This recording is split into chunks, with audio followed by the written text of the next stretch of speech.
ሰላም ውድ የብሩ ተስፋ አካዳሚ የዩቲዩብ ቻናል ቤተሰቦች እንዴት ናችሁ? እኔ ሳሚ ነኝ። ኢንትራንስ ተፈታኝ ከሆናችሁ ማድረግ ያለባችሁ 8 ነገሮችን ይዤላችሁ መጥቻለሁ። 8ኛውና የመጨረሻው ወሳኝ ነው። ቪዲዮን እስከ መጨረሻ እንድትከታተሉ በአክብሮት ጠይቃለሁ። ወደ ቪዲዮ ከመሄዳችን በፊት ለቻናሉ አዲስ ከሆናችሁ ሰብስክራይብ አድርጉ። ቪዲዮ ከጠቀማችሁ ሌሎች እንዲደርስ ሼር አድርጉ። ከ8ቱ ምክሮች ይበልጥ ተጠቀማችሁ ካለ ኮሜንት ላይ አስቀምጡልኝ። አሁን ወደ ቪዲዮ። አንደኛ እቅድ አውጡ። እቅድ ለምንሰራው ስራ ሁሉ አስፈላጊና በጣም ወሳኝ ነው ብዬ ፐርሰናሊ አምናለሁ። ምክንያቱም በእቅድ ስንመራ ማድረግ ያለብንን ነገር በጊዜና በቦታ እንድናደርግ ይረዳናል። ስለዚህ ቤተሰቦች ማንበብ ከመጀመራችሁ በፊት እቅድ አውጡ። ፕሊስ እቅድ አውጡ። ለፈተና የምታነቡት ቻፕተር ስንት እንደሆነ መጀመሪያ እወቁ። ከዛ በኋላ ለፈተና ምን ያክል ጊዜ እንደቀረባችሁ በኋላ በወር ውስጥ በሳምንት ውስጥ ምን ያክል ቻፕተር ከቨር ማድረግ አለብኝ ብላችሁ አስቡ። ዘንድ በቀንስ ምን ያክል ማንበብ አለብኝ ብላችሁ ስኬጁል ካደረጋችሁ በኋላ በስኬጁሉ መሰረት አንብቡ። ሁለተኛ ካነበባችሁ በኋላ ምን እንዳነበባችሁ መጽሐፍ ዘግታችሁ አሰላስሉ። እኔ ግቢ ከመግባቴ በፊት ሲያነብ በጣም ለረጅም ጊዜ ያነበብኩት ነገር እንዲቆይ የረዳኝ ሜተድ ነው እና ካነበባችሁ በኋላ አሰላስሉ። ለረጅም ጊዜ የመቆየት ቻንሱ በጣም ሰፊ ነው። ሶስተኛ ካነበባችሁት ቶፒክ የወጡ ጥያቄዎችን በደንብ ስሩ።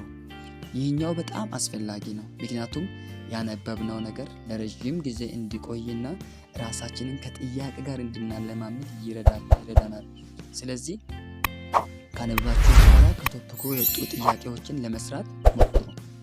አራተኛ ያነበባችሁ ያላችሁትን ቶፒክ ቻት ጂፒቲ ውስጥ አስገብታችሁ ጥያቄ እንዲያዘጋጅ ጠይቁ። ቻት ጂፒቲ በአሁኑ ሰዓት የማይጠቀም ተማሪ አለ ብዬ አላምንም። ምክንያቱም ቻት ጂፒቲ ያነበብነውን ነገር ይበልጥ በተለያየ አንግል እንድንረዳ ያደርጋል። እናም ቶፒኩን ሳማራይዝ ያደርጋል፣ በቶፒኩ ጥያቄ ያዘጋጃል። ብዙ ጥቅም አለውና ቤተሰቦች ካነበባችሁ በኋላ ቶፒኩን ቻት ጂፒቲ ውስጥ አስገብታችሁ ጥያቄ ስሩ።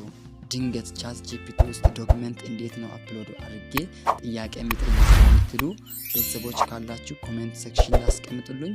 ሙሉ ቪዲዮ ሰርቼ ለቅላችኋለሁ። አምስተኛ ያነበባችሁትን ቶፒክ ለጓደኞቻችሁ ሼር አድርጉ፣ ተጠያየቁ።